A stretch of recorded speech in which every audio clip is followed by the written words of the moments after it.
Charya Satara Satashi Shimad Divine Grace A.C. Bhaktivedanta Swami Shri Prabhupada Ki Jai. Sri Chaitanya Charitamrta Ki Jai. All glories to the assembled devotees. All glories to the assembled devotees. All glories to the assembled devotees. All glories to Shri Guru and Shri Gauranga.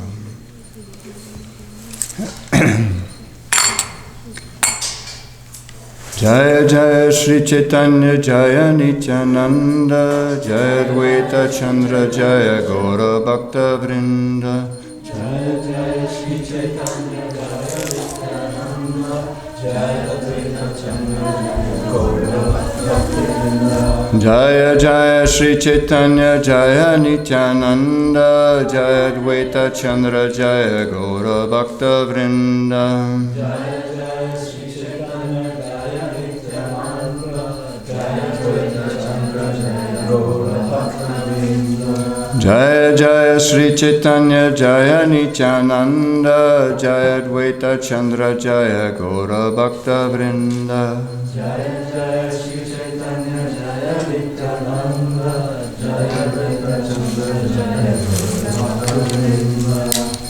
Reading from Sri Chaitanya Charitamrta, Adi Leela, Chapter 5, Text number 58.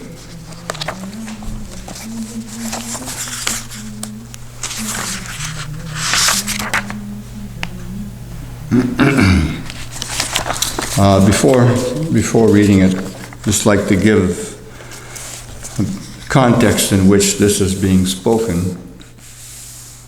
In Adi Leela, the very beginning, Krishnadas Kaviraj establishes Lord Chaitanya's glories in the first 6 verses, and in the subsequent 5 verses, the glories of Lord Nityananda are being presented. And this 5th chapter is the glories of Lord Nityananda Prabhu. Krishna's first expansion is Lord Balaram. He is non-different than Lord Krishna except in form. And Lord Balaram has 5 forms, one of which serves Lord Krishna personally, Lord Shesha. And then he assists the Lord and following his order in terms of the creation in 4 other forms, Shankarshan, and then the 3 Vishnus, Mahavishnu, Garbhodakshay Vishnu, and Kshirodakshay Vishnu.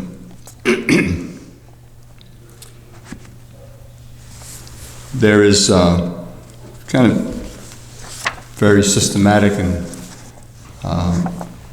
esoteric description of all these manifestations taking place up to the point of the creation of this world. It says that in Goloka, Krishna is only manifest in Vrindavan, Mathura, and in Dwarka. But in the Vaikunthas, he manifests himself as Narayan, and outside of the Vaikuntha planets is the spiritual effulgence. And in the spiritual effulgence, the expansion from Narayan, from the 4 sides, no explanation of what that means, but from the 4 sides of Narayan, there's a quadruple expansion of Vasudeva, Pradyumna, Aniruddha, and Sankarshan. And it's from this Shankarshan. He's the source of everything, of all the jivas. The first Vishnu, Mahavishnu, not comes into being, but is manifested. And the Karana Dakshai Vishnu, lying on the Karana ocean, which is also the place where the Ganges originates. So all of this is pure and transcendental. And this Mahavishnu glances upon Mayas, and this takes us to this verse here.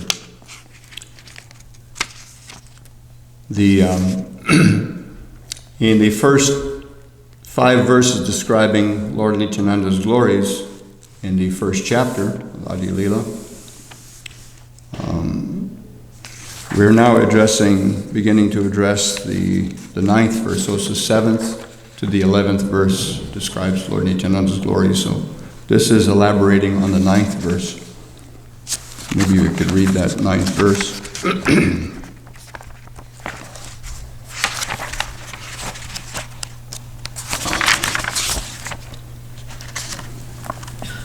I offer my full obeisances unto the feet of Sri Nityanandaram.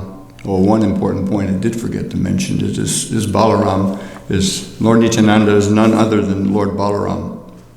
So I offer my full obeisances unto the feet of Sri Nityanandaram, whose partial representation called Karana Dakshai Vishnu, lying on the Karana ocean, is the original Purusha, the master of the illusory energy, and the shelter of all universes. So, this is also pertinent. That Mahavishnu is mentioned as the first Purusha.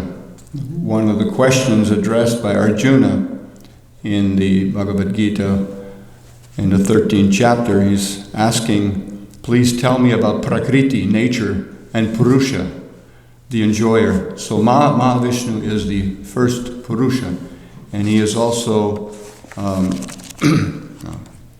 just read it and I forgot.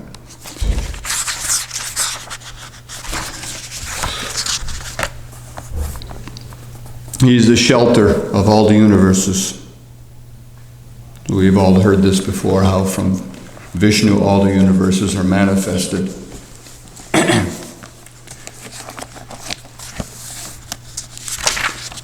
So verse 58.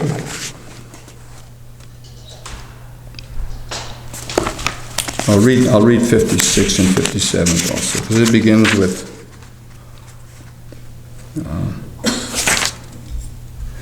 he is known as the first Purusha. This is text 56. He is known as the first Purusha, the creator of the total material energy. He, the cause of the universes, the first incarnation, casts his glance over Maya. Maya Shakti resides outside the Karana ocean. Maya cannot touch its waters. So in essence, Maya's material.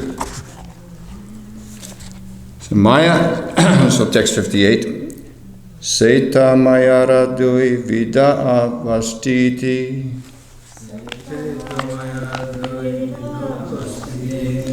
Sete Maya Radui Vida Arastiti.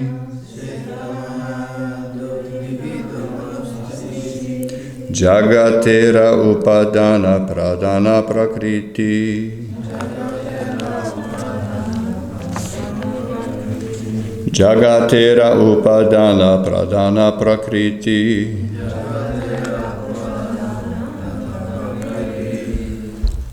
Seta Maya Radui Vida Arastiti.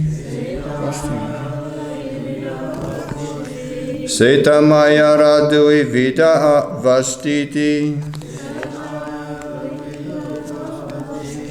Jagatera Upadana Pradana Prakriti. Jagatera upadana pradana prakriti. Seta maya radui vida avastiti. Jagatera upadana pradana prakriti.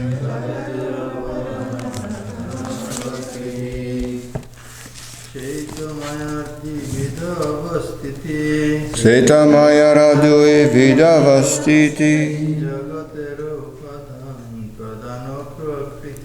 Jagatera upadana pradana prakriti.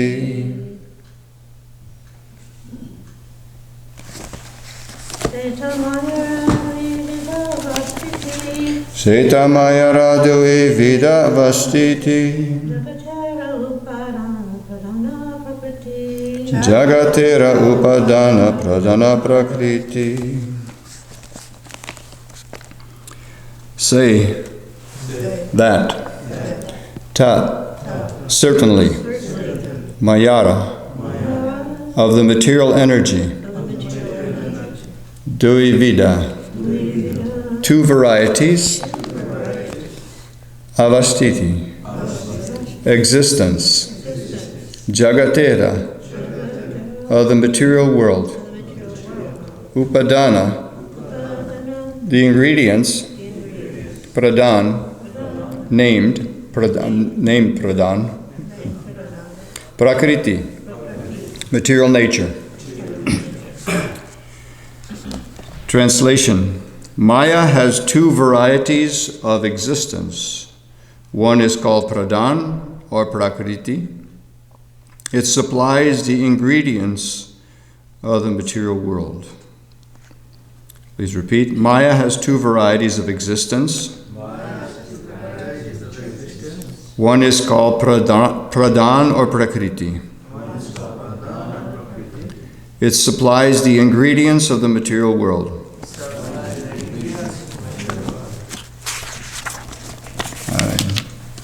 Purport by His Divine Grace, A.C. Bhaktivedanta Swami Srila Prabhupada. Maya, the external energy of the Supreme Personality of Godhead, is divided into two parts. Maya is both the cause of the cosmic manifestation and the agent who supplies its ingredients. As the cause of the cosmic manifestation, she is known as Maya, and as the agent supplying the ingredients of the cosmic manifestation, she is known as Pradan. An explicit description of these divisions of the external energy is given in Srimad Bhagavatam 11.24, 1-4. Elsewhere in Srimad Bhagavatam 10.63-26, the ingredients and cause of the material cosmic manifestation are described as follows. Kalo daivam karma jiva svabhavo daryam kshetram prana atma vikara tat sangato bijaroha pravahas vanmayeshatan nishedam prapadye. O my Lord, time, activity, providence, and nature are four parts of the causal aspect, Maya, of the external energy. The conditioned vital force, the subtle material ingredients, called the druvya, and material nature, which is the field of activity where the false ego acts as a soul, as well as the 11 senses, the 5 elements, earth, water, fire, air, and ether, which are the 16 ingredients of the body. These are the ingredient aspect of Maya. The body is generated from activity, and activity is generated from the body, just as a tree is generated from a seed that is generated from a tree. This reciprocal cause and effect is called Maya. My dear Lord, you can save me from this cycle of cause and effect. I worship your lotus feet. Although the living entity is primarily related to the causal portion of Maya, he is nevertheless conducted by the ingredients of Maya. Three forces work in the causal portion of Maya: knowledge, desire, and activity. The material ingredients are a manifestation of Maya as pradhan. In other words, when the three qualities of Maya are in a dormant stage, they exist as prakriti, avyakta, or pradhan. The word avyakta, referring to the non-manifested, is another name of pradhan.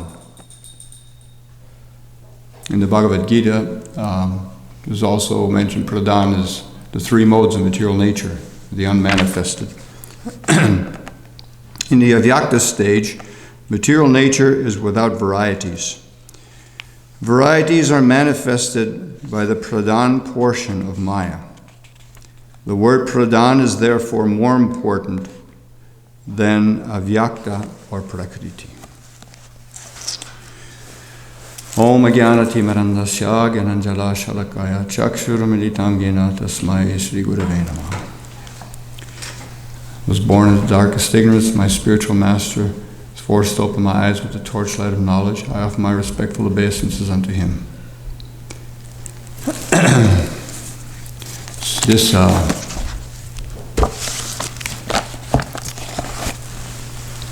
kind of goes over my head in a lot of ways. But it's very interesting.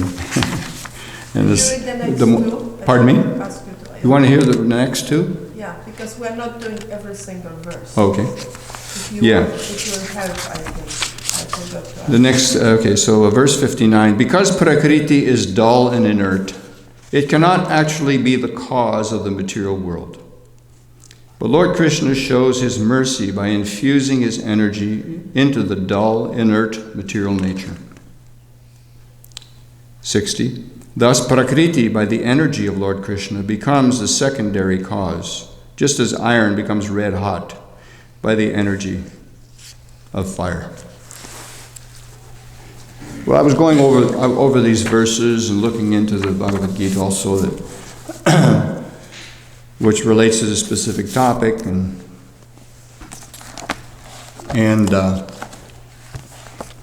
what I got out of reading the initial verses from this chapter also is just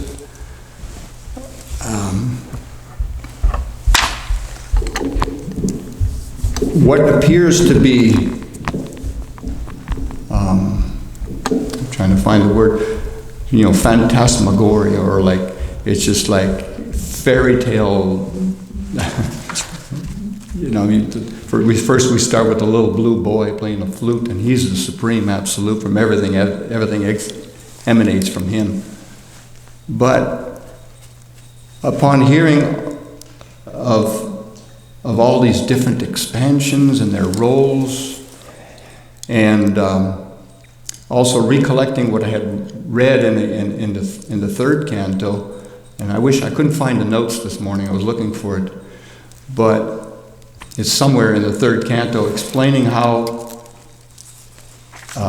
all the living entities, all the jivas, okay, and we hear from Bhagavad Gita that the spirit soul is pure, constitutionally pure. So, but in terms of the creation of this universe, the jivas that are implicated in that process, they're covered. And it describes how Mahavishnu, and we know from Mahavishnu, there comes this beautiful lotus flower sprouting from his abdomen, which in turn will be the resting place, the birthplace of Brahma. Well, that lotus flower is actually a bluish tint, and that's because of all the combined sinful activities of the living entities gives it this bluish tint.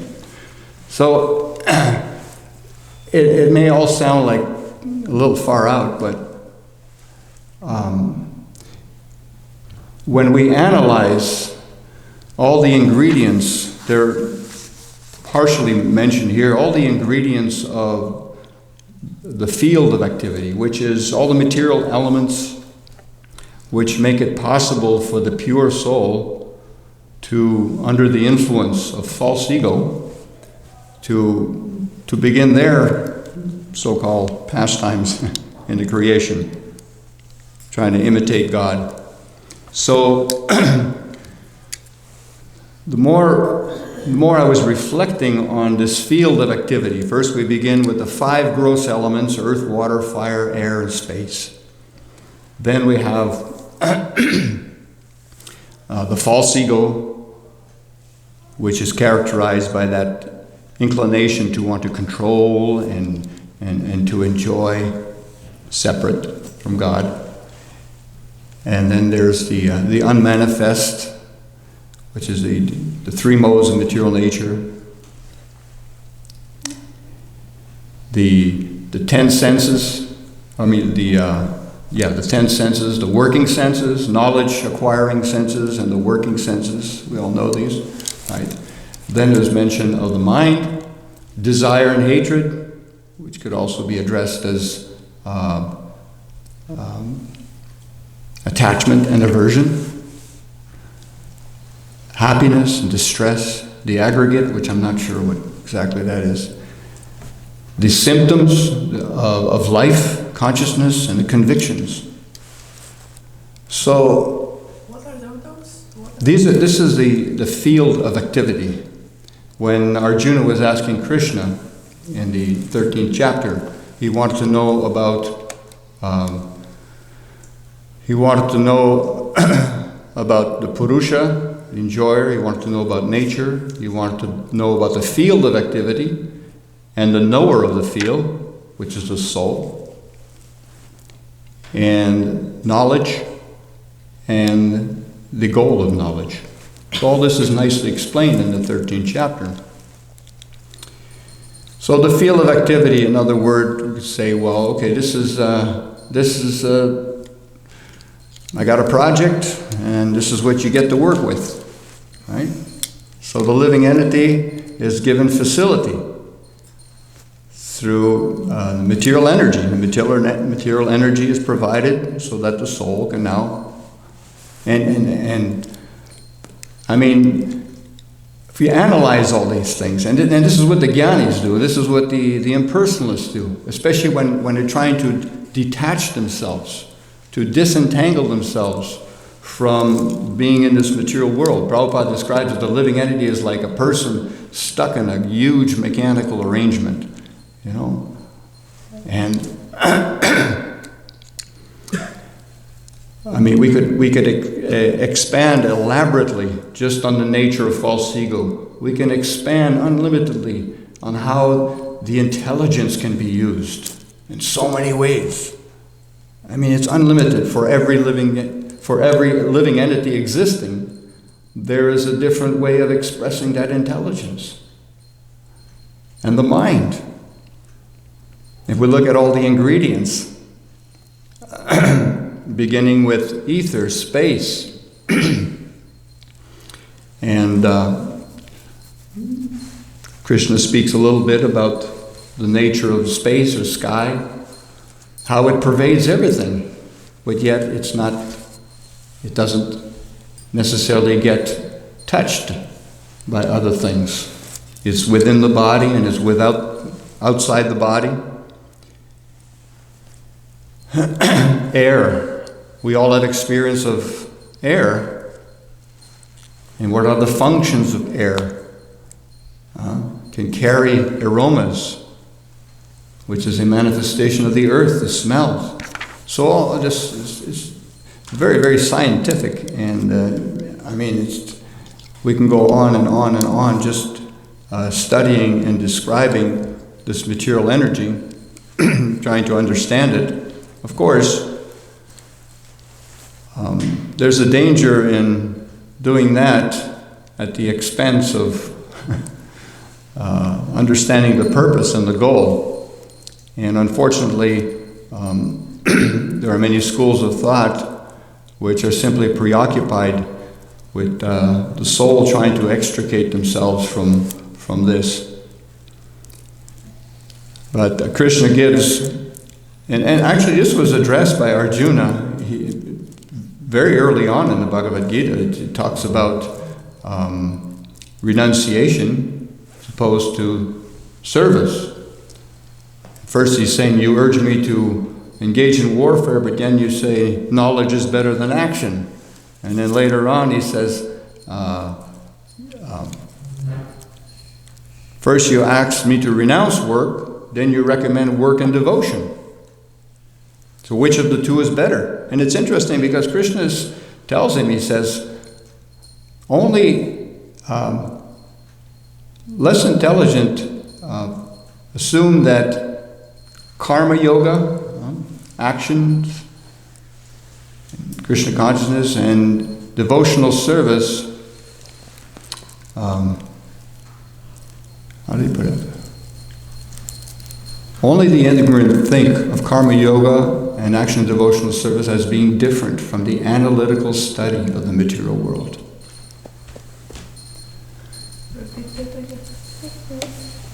The ignorant think that karma yoga and devotional service are different from the analytical study of the material world.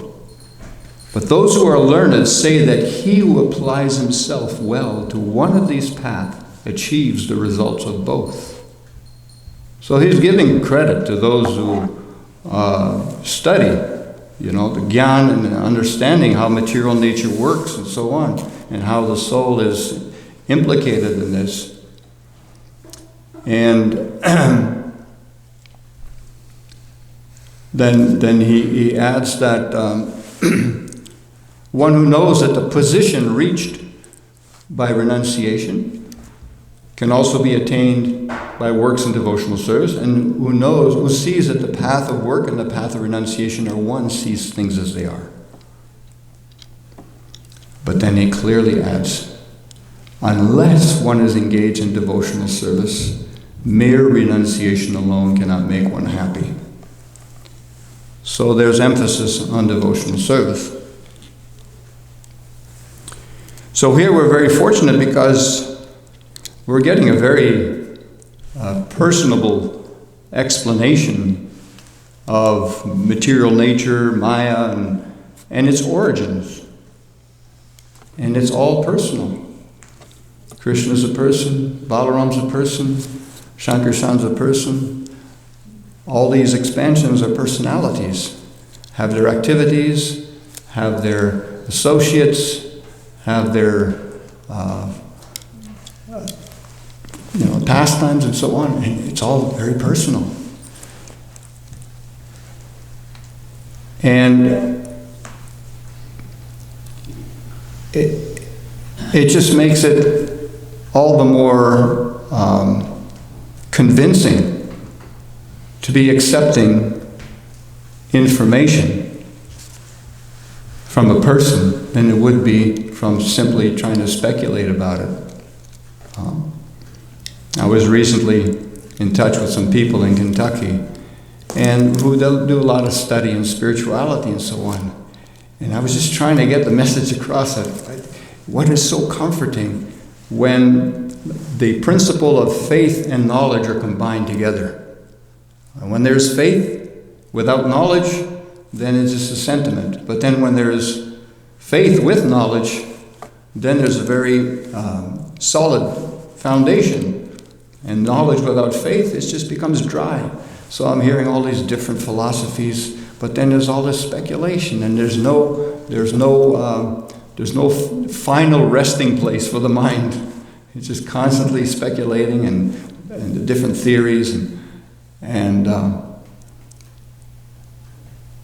so, I mean, how many times have we heard coming to Krishna consciousness with full faith? Of course, faith is something that we work on and try to make it grow. But as our faith increases and knowledge increases, then there's a sense of, wow, it's just like, there's no need for research. We simply accept it as it is. Srila Prabhupada has given us this information. If we simply accept it, and we reflect upon it and discuss it, then it becomes becomes more tangible. So getting back to, yes, this whole material energy, we're on the path, and but we've got to deal with this energy, and it's very, very complex when we look into the matter. So it's no wonder that in our day-to-day dealings, we'll be confronted with so many challenges, because ultimately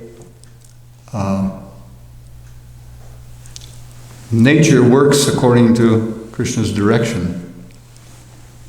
And unfortunately, the living entity, because of the influence of control, enjoyment, false ego, has a different agenda. We may not even be aware of it. And actually, most of the time we're not aware of it. It's just going on, a tendency to want to, like, yes, I had a practical experience just yesterday. Wow, I really wasn't in control. Everything was just like, first of all, the first time in 50 years where I show up at the engagement and I don't have my instrument. What? Yeah, first time. I got 2 engagements. I show up there, open the trunk, whoop, it's not there. Because I have a new instrument, someone gave me a nice instrument, and I was told that, well, don't leave that in the car at night, it's cold. But I've been doing that for as long as I can remember. So I took it out of the car, and so, What yeah. did you do? I got on the phone right away. I found a store, and I was able to rent one, and I was half an hour late. So, Play air guitar? air guitar, yeah, I could have tap danced or whatever, and played harmonica, but I didn't have enough conviction for that. So, yeah, and then I was going out to buy parts for the wood stove, but just to give an idea how, things are going on, and there's just somehow or other there's things that I can't have. A lot of things, most things I don't have control over. So I got to get to, I go to the store to buy the parts. I went before the evening engagement, so that way I had time. And then I noticed that they don't have the parts that I want, right? And I specifically go to that store because it's better priced than the other store. So, all right, well then I guess I'll have to I call to find out. The store in St. Clairsville is going to be open till 9, fine. So I call and I head that way. And I get to the store, and I could have sworn I'd seen them there the day before. And then there's none. I said, no, we haven't had any of these in a while. Oh, God. So I'm going to get the smaller ones, smaller pipes instead of the long one. I'm going to pay a little extra. I show up at the counter, waiting.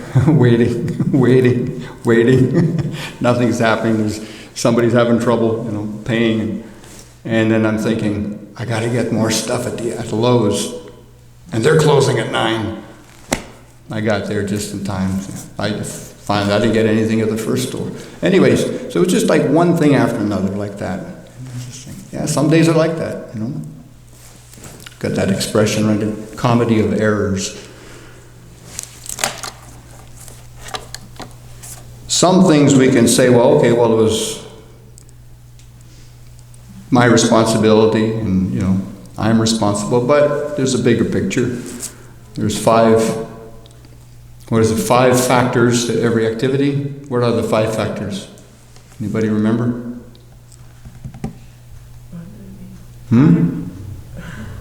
Time is not one. Oh, it's not one. In the Bhagavad Gita. Oh, the soul, desire. No. Well, this is, actually it is, I'm not sure if it's the same, referring to the same factors, as in the Bhagavad Gita here, but it says that the causal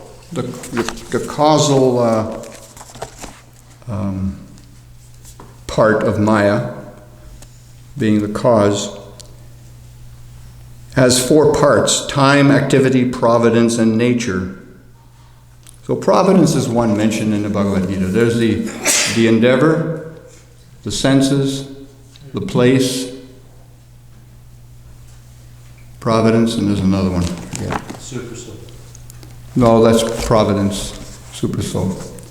I don't know which word he uses in the Gita. Maybe super soul. So what were again those 3 you mentioned? What are the 3 the one I just read here, or from the Gita? from the Gita? Gita is in the 18th chapter. I don't remember which verse. But what is it again? What are those? To every action, there are 5 factors. So it's like, if we think, well, I'm going to plan it this way, in this place, with whatever I have in facilities I have, then I'm guaranteed to get the result. But that 5th factor is there to determine whether we do or not, and that's providence, or super soul. So we mean, So can you repeat them again? Those 5 factors. the place, the endeavor, the senses. The performer, it's chapter 18, text 14. The place of action, Place, the body. The performer, performer, senses, the senses, endeavor, endeavor. super soul. So the performer and the senses. So the performer is jiva. That's what I said. Hmm? Oh, okay. The performer is the jiva, and then the senses, the body. So these 5 factors: the place, and then the endeavor itself, which is governed by the 3 modes of nature. There's also nice elaborations in the Gita of how the modes of nature are working, in terms of a person's determination, a person's, the modes of nature are operating in different places and different times. They operate differently. So all these factors, we take all these things into consideration, how much control do we really have? We really don't. So anyway, I'm going to stop here for anything you'd like to add or comment. Mathura Prabhu?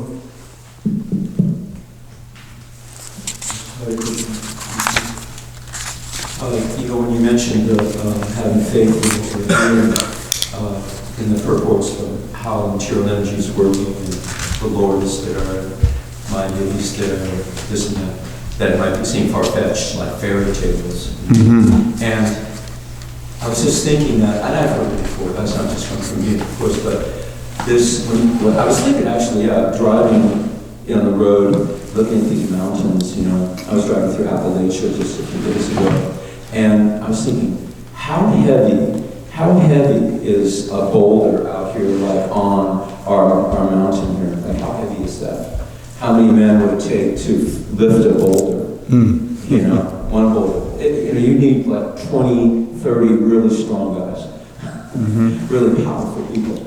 But, and then you just consider, well, how many boulders are there on the planet? How many mountains, which are much larger and huger? It's inconceivable, right? Yeah. So actually, when we refer to Lord Krishna as Achinta many times, and what he does, those qualities, it's inconceivable. His beauty, his power. It's very inconceivable. Can't imagine. But it's just material energy like that. It's inconceivable. How much this planet weighs? Can you weigh? If you put this planet on a scale, how big a scale would you need? How many numbers? Trillions and quadrillions of pounds. Okay, so that's what I'm saying.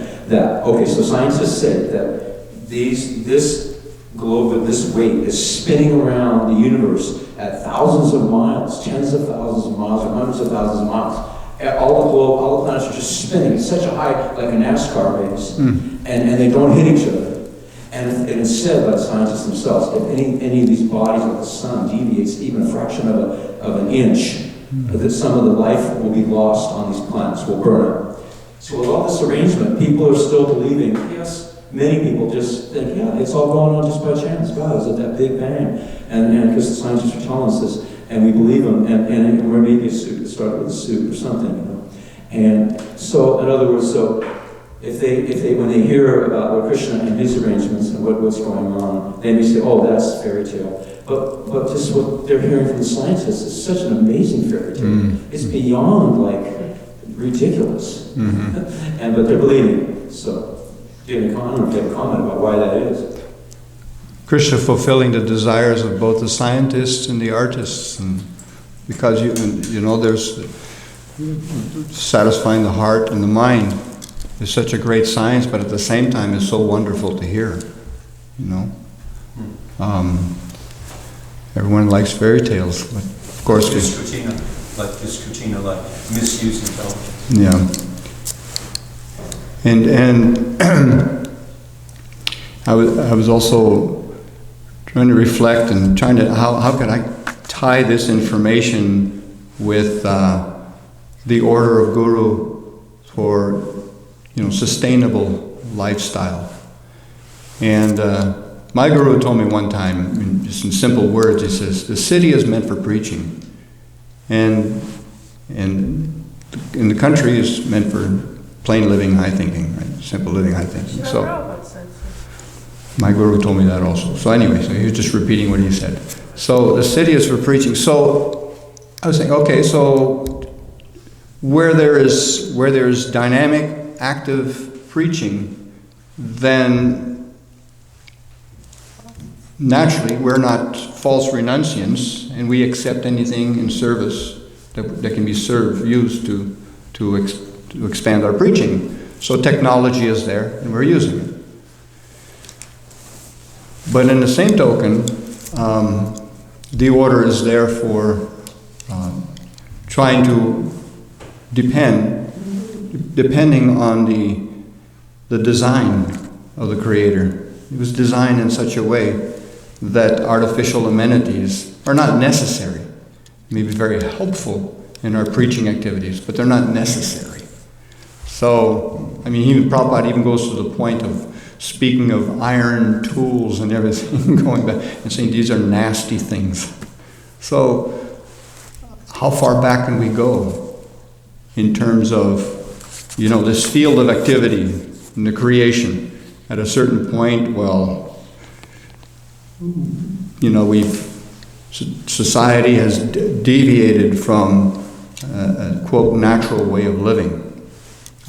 The way I look at it is when we've moved away from the agrarian life and entered into the industrialized age. So the industrialized age is not a sustainable one, because as soon as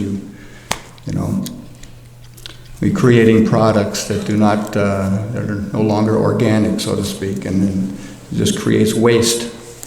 This was even predicted by one native chief in the West Coast over 100 years ago, that the white man will die in his own waste, just creating so much waste.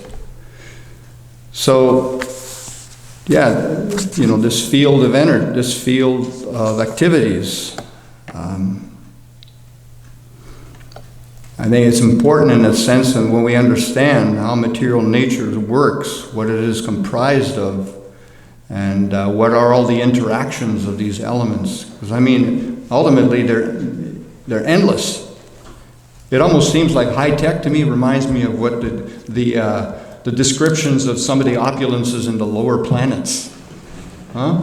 You've read about that? In the lower planets, there appears to be opulences greater than in the higher planets. But it's all artificial. Like Prabhupada was saying in class yesterday, this place is darkness, but the light, everything is artificial. It's artificial. So we're in darkness. So how do we get back to the light?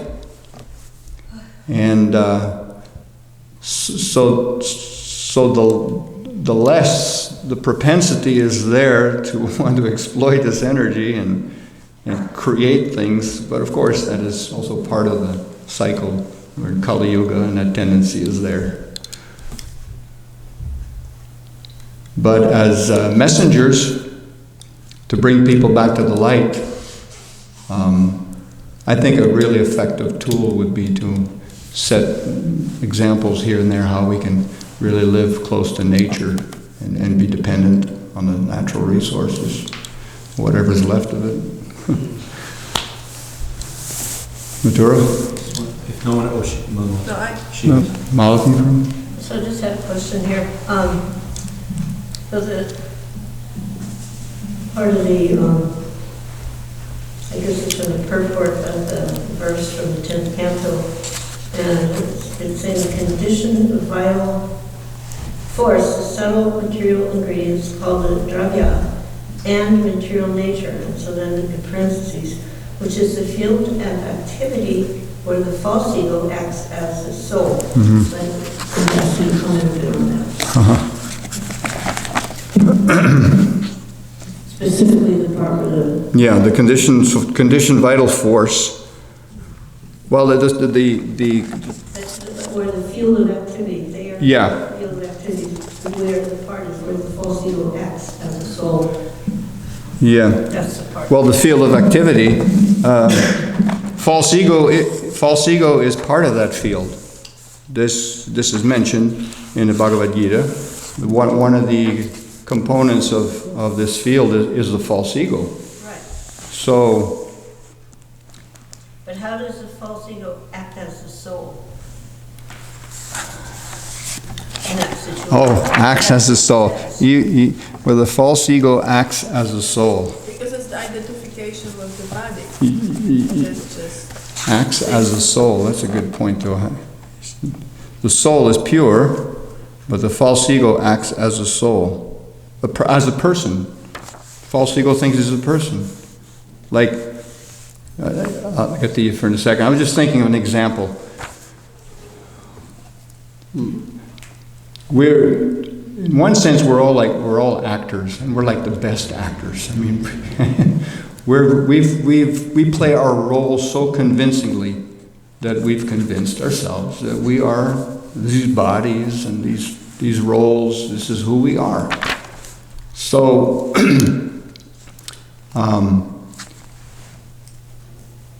there was actually one actor one time, and he was playing a role of a lawyer or politician or something. And when he was done with his movie, he was hanging out with some of his friends, and they were discussing some legal points, and he starts giving all his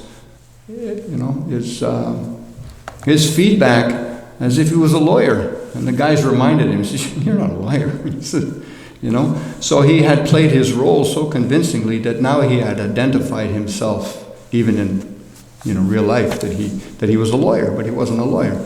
So Sounds like our president. that is the nature of the false ego. It wouldn't be possible without the false ego to go on to the next step in this material world. because it makes us feel that we are the material body. That's the whole purpose of the false ego. And instead of saying that, instead of knowing and acting on the base, I'm the knowing and acting on the base that I am the soul, the false ego puts us into illusion, and we think we are this body. We act. Mm-hmm. So meaning the identity, not as a soul, meaning false ego acts as a soul. Well, if we As a soul, meaning that, and that's a tricky one actually. well, the false ego is the first covering of the soul, and it is there to allow our independence, or I should say our misuse of our independence, to be possible. So we are part and parcel of Krishna. We have independence, and somehow or other we misuse the independence. False ego kicks in. False ego covers. I am God. I don't want to serve. Krishna, I may know theoretically, even if I know theoretically Krishna is the enjoyer, Krishna is the controller, but no, I don't think so. I'm going to try to be the controller and the enjoyer. So then the false ego is there. And then, I don't know if there's a time sequence to all of this, but there's coverings of false ego. And then when we say intelligence and when we say mind, we're actually referring to material intelligence, material mind, because there's a verse, I was trying to find it earlier and I can't, that these are there in Vaikuntha. All of these, this field of activity is existing in Vaikuntha. I don't know if all the same ingredients, because you got desire, hatred, and happiness, distress, but I guess you could say, yeah, there's a spiritual component to that. So the field of activity is there in terms of service to Krishna, but in the material world,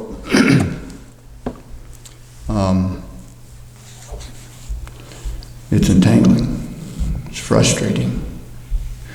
And unless one becomes disgusted with it, Prabhupada said yesterday, unless we become disgusted with it, tired. That's what was the key for Devahuti's advancement. Yeah. She became tired She became, of the material world. Yeah. And then she was able to receive, because when you're tired and your resistance is down, Yeah. you like, in effect, you're in a mode of surrender. I need help, and you're not defining, if we're not really tired enough, let's say we're kind of drowning, but we're not quite drowning yet, and somebody throws a rope and you go, oh, this is a plastic rope, I want organic. Yeah. You get conditions which keep you immersed in the situation you're trying to get out of. Yeah. Mathur, you had something? Well, just one thing, quick. I'll repeat.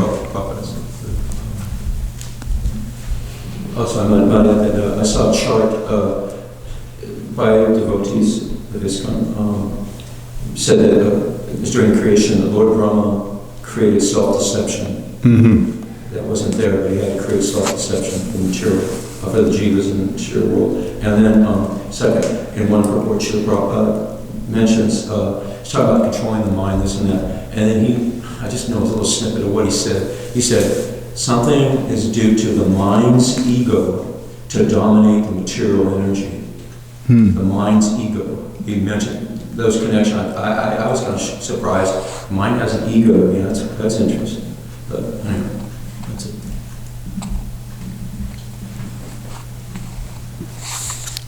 And I have another question. It's about words. Question about words. The time, activity, providence, and nature of the four parts of the causal aspect. So providence in the dictionary is described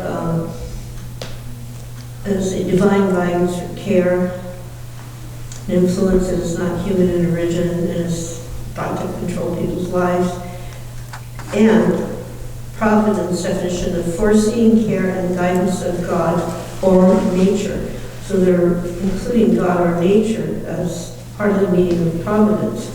But in the verse here, providence and nature, so I'm wondering what is the distinction? So maybe in the translation. I mean, Time, activity within providence and nature.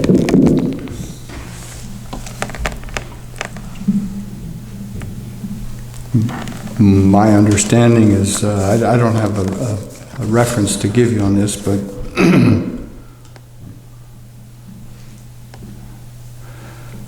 nature in the Bhagavad Gita is prakriti. Yeah. So, and prakriti is the unmanifested, total unmanifested. Actually, that's pradhan. I don't know. It's these words, sometimes these words have different definitions or are applied in different ways, but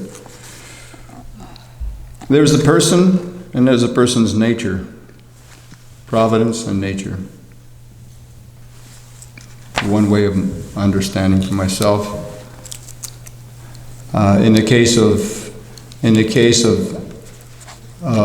the absolute realm, however, there's no distinction between, there's no difference in potency or in attractiveness. Krishna is attractive, his nature is attractive.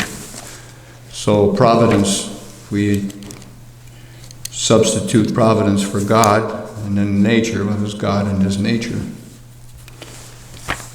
And there's the spiritual nature, and then there's material nature.